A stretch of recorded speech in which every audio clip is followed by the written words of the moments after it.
number one, you must have a hand needle.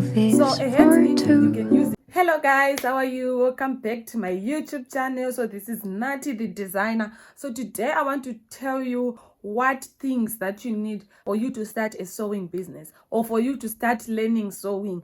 What I want to tell you before I go into my video is that on sewing you don't need to have everything on one go. Sometimes you need to have the necessary things and specialize on what you have. So number one, you must have a hand needle. So a hand needle, you can use it. You can maybe draft a pattern. You can maybe you want to do some cushions. You can maybe draft a pattern, and when you draft a pattern, you can use hand stitch to sample that pattern, to test if the pattern is right or if the pattern is not right. So you need a hand needle, right? So number two, you need the threads. There's small threads. You can even start with buying small threads. So what you need, number two, is threads. So you need to have threads. Even if you don't want to have a sewing business, you need to have. Number three, you need to have a tape measure.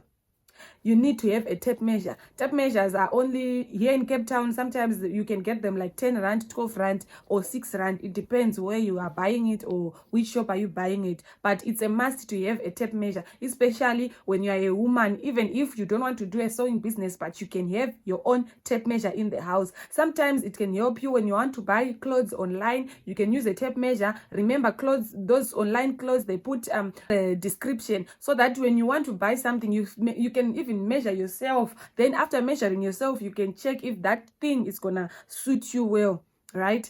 So number four, you need to have curve rulers or even a normal ruler.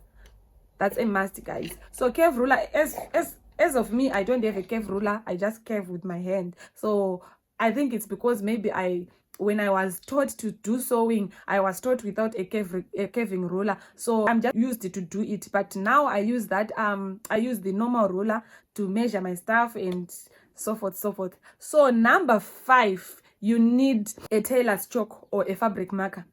That is gonna guide you. That's what you're gonna use to mark and use to do everything. As for me, I use those offcuts for soap. Like when you bath, you leave that small piece of chalk of soap. That's what I use when I'm cutting. Sometimes when I'm cutting like bright colors, I use pencil. But you need to have a tailor's chalk, right? Number six, you need to have a seam ripper. A seam ripper is gonna make your work easy. You know, when you're a fashion designer, you are also a human being. Even if you are a pro, you can still make mistakes, right? So that's a must. You need to have a seam ripper if you don't want to mess up with people's clothes. If you don't want to use like razor, you need to have a seam ripper. A seam ripper can help you, and it doesn't tear your fabric. It doesn't break client stuff, right?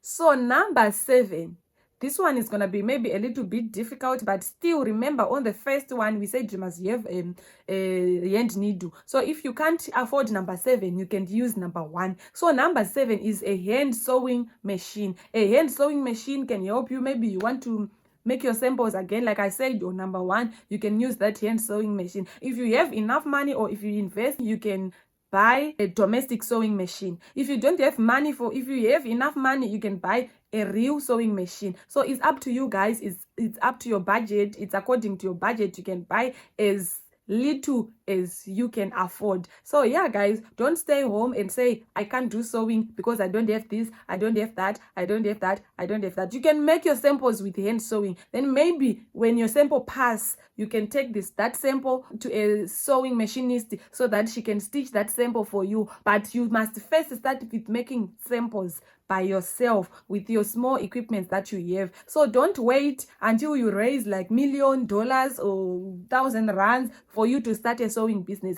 You can start it with as small as you get. As soon as you buy your own machine, you can start your business. Remember, when a client is ordering, she must pay deposit first. So then you use that deposit to buy your own fabric. So that means this business, you doesn't need to have like a lot of capital. Right, guys? So thank you for watching. If you're new here, please subscribe and comment and like and share. If you are returning, thank you. You are such a genius. If you made it this far, I love you so much. Don't forget to subscribe. God bless you. Do your business, make money, make profits. See you on the next video. Bye.